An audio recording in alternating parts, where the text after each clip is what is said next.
हम स्लीप से कहे गए आखिरी कलमा पर ध्यान ज्ञान करते हैं। ये कलमा हमें लूका की इंजील उसका 23वां बाब उसकी 40वीं आयत में मिलता है। ऐ बाप, मैं अपनी रूह तेरे हाथों में सौंपता हूँ।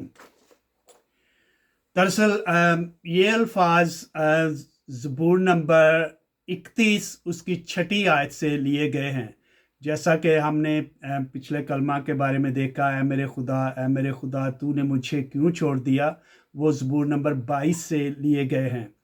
ज़बूर नंबर 31 की 6ठी आयत, पूरी आयत कुछ यूं है, मैं अपनी रूह तेरे हाथों में सौंपता हूँ, ऐ खुदावंद खुदाए सादिक तू मुझे बचाएगा। लेकिन इस कलमा में, स्लीप से कहे गए कलमा में दिलचस्पी की बात यह है कि ओरिजिनल मतन में जो आयत है वो है, मैं अपनी रूह तेरे हाथों में सौंपता हूँ। लेकिन खुदावंद यीशु मसीह ने इस कलमा में एक लफ्ज़ का इजाफा किया और वो है, ऐ बाप, मैं अपनी रूह तेरे हाथों में सौंपता हूँ। बाप पे हम काफ़ी तफसीलन, मैंने जब वो पहला कलमा पे बात की उस पे मैं बात कर चुका हूँ। दूसरी अहम बात यह है कि ये अल्फाज जो हैं, कहा जाता है कि ये दरअसल यहूदियों की शाम की दुआ के अल्फाज थे और हर यहूदी बखूबी जानता था इन अल्फाज को कि जब सोने से पहले वो अपने बेड पे जाते थे तो अमूमन यहूदी जो है वो दुआ करते थे और उस दुआ के ये अल्फाज थे कि मैं अपनी रूह तेरे हाथों में सौंपता हूं। दूसरी दिलचस्प बात यह है इस कलमा में कि ये अल्फाज ये बात जाहिर करते हैं कि खुदावंद यीशु मसीह को मसलूब करते वक्त, चाहे उसमें बहुत से किरदार शामिल थे, पेंतुस पिलातुस, हेरोदेस, काहने आज़म और दूसरे जो बुजुर्ग वगैरह, लेकिन हकीकत यह है कि इन सब किरदारों में जो लोग भी थे उनमें किसी में भी इतनी हिम्मत नहीं थी कि वो खुदावंद यीशु मसीह की जान ले सकते। और जो हजूम उस वक्त वहां पर मौजूद था, गर्चे उन्होंने उसे सलीब उठाने पर मजबूर किया, लेकिन खुदावंद यीशु मसीह की जान लेना उनके इख्तियार में नहीं था। वो अपनी मर्जी से खुदा बाप के हाथों में अपनी जान या अपनी रूह देते हैं जब वो कहते हैं, ऐ बाप, मैं अपनी रूह तेरे हाथों में सौंपता हूं। अगेन इस कलमा में जब हम सियाको सबाक की बात करते हैं तो इस कलमा में ये बात बहुत ज़रूरी है, इसको पूरी आयत को समझना। इन अल्फाज से पहले कि ऐ बाप, मैं अपनी रूह तेरे हाथों में सौंपता हूं लिखा है, और यीशु ने बड़ी आवाज से चिल्ला कर कहा, बड़ी आवाज से चिल्ला कर कहा या बुलंद आवाज में कहा कि ऐ बाप, मैं अपनी रूह तेरे हाथों में सौंपता हूं। जैसा कि मैंने पिछले कलमा में जिक्र किया कि इस कलमा को हमें चौथे कलमा के साथ मिलाकर पढ़ना चाहिए, और जब हम उस चौथे कलमा के साथ मिलाकर पढ़ते हैं जिसमें कहा गया कि ऐ मेरे खुदा तूने मुझे क्यों छोड़ दिया, उसका जवाब जो खास तौर पर उन लोगों को जो ये समझते हैं कि शायद बाप ने उस वक्त उसे छोड़ दिया था, उनको जवाब इस कलमा में मिल जाता है कि खुदावंद यीशु मसीह को उसके बाप ने नहीं छोड़ा था, बल्कि बाप और बेटा इस वक्त भी एक दूसरे के साथ थे।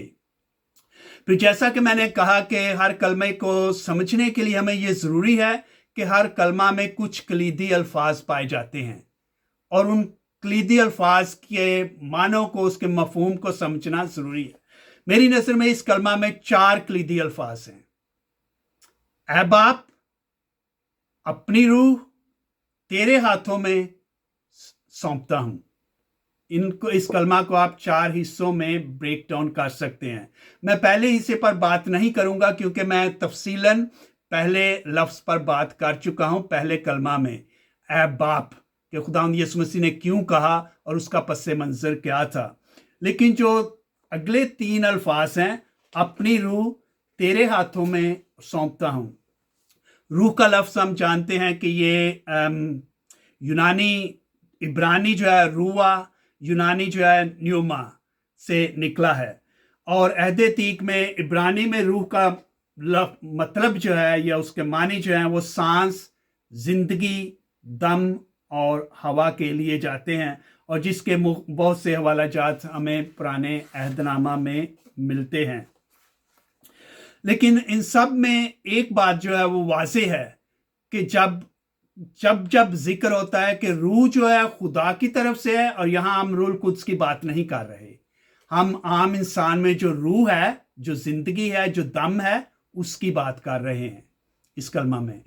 तो रूह से जब भी रूह का जिक्र होता है या जान या जिंदगी का जिक्र होता है, तो उसमें यही होता है कि खुदा ने हमें जिंदगी अता की है। वो जब चाहता है, जैसे चाहता है, जहां चाहता है, वो अपनी मर्जी के मुताबिक अपने तरीके से वो रूह हमसे निकाल लेता है। इस पे हमारा कुछ इख्तियार नहीं। लेकिन इस कलमा में खुदावंद यीशु मसीह का ये कहना कि ऐ बाप, मैं अपनी रूह तेरे हाथों में सौंपता हूं, वो इस बात को इजहार करता है कि खुदावंद यीशु मसीह को अपनी रूह कब देनी है, कैसे देनी है, किस वक्त देनी है, किस तरीके से अपने बाप के पास जाना है, उसे पूरा इख्तियार हासिल था और है।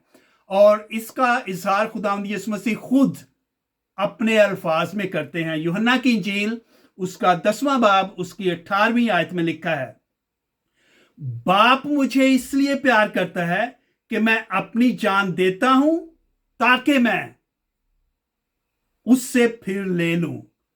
कोई इसे मुझसे छीनता नहीं, बल्कि मैं इसे आप ही देता हूं, और मुझे इसके देने का इख्तियार भी है और इसे फिर ले लेने का भी इख्तियार है। ये हुक्म मैंने अपने बाप से पाया है। तो ये बात तो इस कलमे में वाज़ेह हो जाती है कि किसी ने उसकी जान जबरदस्ती नहीं ली, बल्कि खुदावंद यीशु मसीह ने खुद अपनी मर्जी से अपनी जान अपने बाप के हवाले की। तो ये रूह के बारे में। फिर जो तीसरा कलीदी लफ्ज है या अल्फाज हैं, ऐ बाप, मैं अपनी रूह तेरे हाथों में देता हूं। तो तेरे हाथों पर मैं मुख्तसरन बात करूंगा। किसी के हाथों में अपने आप या अपने जिस्म को देना, आम तौर पर हम उसे निगहबानी, रखवाली और हिफाजत के मानों में देखते हैं। और कोई किसी को उसी वक्त कोई चीज़ अता करता है, ख़ास तौर पर अपनी रखवाली और निगहबानी की जिम्मेदारी, जब उस शख्स पर किसी को भरोसा हो। हाथों का जिक्र जो है हमें कलाम मुकद्दस में, ख़ास तौर पर पुराने अहदनामा में या पूरी बाइबल में हमें कम से कम 100 मरतबा मिलता है, जिसके मानी है कि खुदा के हाथों में कुछ देना। उसमें से 1-2 मिसाल मैं आयात में पढ़ूंगा वक्त की कमी की वजह से। मिसाल के तौर पर इशाया नबी उसका 41वां बाब उसकी 13वीं आयत में ले, क्योंकि मैं खुदावन तेरा खुदा तुझे दाहिने हाथ से पकड़ कर कहता हूं, खौफ ना कर, क्योंकि मैं तेरी मदद करूंगा। तो यहाँ खुदा के हाथों का जिक्र है, उनके हाथों में जाने का जिक्र है, जहां पर हमें हिफाजत, रखवाली और निगहबानी का तज़किरा मिलता है। तो इसके हवाले से आप बहुत सी आयात, जैसे मैंने कहा कि कम से कम 100 आयात हैं जहां खुदा के हाथों में होना, खुदा के हाथों में किसी चीज़ को देना, हिफाजत, रखवाली और निगहबानी की इलामत समझी जाती है। चौथा लफ्ज़ जो है इस कलमा में वो बहुत पुरमानी है, बहुत अहम है, सौंपता हूं। पहले ऐ बाप, अपनी रूह तेरे हाथों में, चौथा फाइनली सौंपता हूं।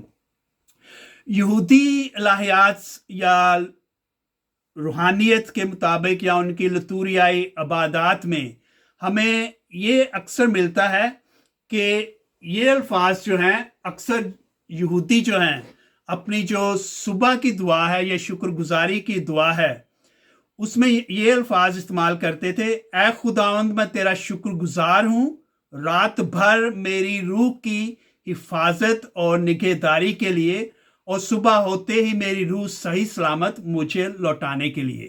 تو جب وہ شام کو رات کو سوتے تھے وہ کہتے تھے ہم اپنی روح تیرے ہاتھوں میں دیتے ہیں، اور صبح اٹھ کر یہ دعا کرتے تھے صبح کے وقت کہ ہم تیرے شکر گزار ہیں کہ تو نے ہماری روح جو شام کو تو نے ہم سے لی تھی وہ ہمیں واپس کر دی۔ یہ یہودی دعا کا حصہ تھا۔ اس کے بعد ہم دیکھتے ہیں کہ جو لفظ سونپنے کے لیے استعمال کیا گیا عبرانی میں لفظ ہے افقد، AFKID، جس کے معنی ہے تحویل میں دینا، کسی کے ہاں کوئی امانت رکھنا، کسی کے حوالے کوئی چیز کرنا یا کسی کے سپرد کچھ کرنا۔ لیکن اس ایک لفظ میں افقد میں بہت گہرے معنی اس لیے ہے کہ اس کو جیسے جو سائمن بھائی نے وہ جو ترجمہ جو پچھلا جو کلمہ پڑھا تمام ہوا، جس کے لیے یونانی لفظ تھے ٹیٹیلیسٹائی، یعنی کہ جن کے بھی مختلف معنوں میں استعمال کیا جاتا تھا سیاق و سباق کے حوالے سے، اسی طرح اس عبرانی لفظ کو بھی سونپنا کو بھی سیاق و سباق کے حوالے سے مختلف معنوں میں استعمال کیا جاتا ہے۔ مثال کے طور پر افقد، تحویل میں دینا۔ جب آپ کوئی چیز جو ہے بینک میں ڈپازٹ کرتے ہیں تو وہ چیز آپ کسی کے حوالے کر رہے ہیں، لیکن اس میں اہم نقطہ کیا ہے؟ وہ چیز آپ کی اپنی ہے، آپ وقتی طور پر یا تھوڑے عرصہ کے لیے وہ چیز بینک میں ڈپازٹ کر رہے ہیں، چاہے وہ سونا ہے چاہے وہ پیسے ہیں، لیکن آپ بوقت ضرورت اپنی مرضی کے مطابق اس کو واپس لے سکتے ہیں۔ تو افقد کا ایک مطلب یہ ہے۔ تو جب خداوند یسوع مسیح کہتے ہیں کہ میں اپنی روح تیرے ہاتھوں میں سونپتا ہوں، اس کا مطلب ہے کہ وہ روح خداوند یسوع مسیح کی اپنی تھی، وہ جب چاہتے باپ سے واپس لے سکتے تھے۔ جیسا کہ میں نے وہ پچھلا حوالہ جو ہے وہ پڑھا، اس کو دوبارہ پڑھتا ہوں کیونکہ وہ اس بات کو واضح کرتا ہے کہ انہوں نے اپنی مرضی سے چند دنوں کے لیے، جیسا کہ ہم دیکھتے ہیں وہ 3 دن قبر میں رہے اور تیسرے دن وہ دوبارہ زندہ ہو گئے، تو انہوں نے وہ مختصر وقت کے لیے اپنی روح اپنی جان باپ کے حوالے کی۔ وہ میں آیت دوبارہ پڑھتا ہوں اسی بات کو واضح کرنے لگے۔ باپ مجھے اس لیے پیار کرتا ہے کہ میں اپنی جان دیتا ہوں تاکہ میں اس سے پھر لے لوں، کوئی اسے مجھ سے چھینتا نہیں بلکہ میں اسے آپ ہی دیتا ہوں، اور مجھے اس کے دینے کا اختیار بھی ہے اور اسے پھر لے لینے کا بھی اختیار ہے، اور یہ حکم میں نے اپنے باپ سے پایا ہے۔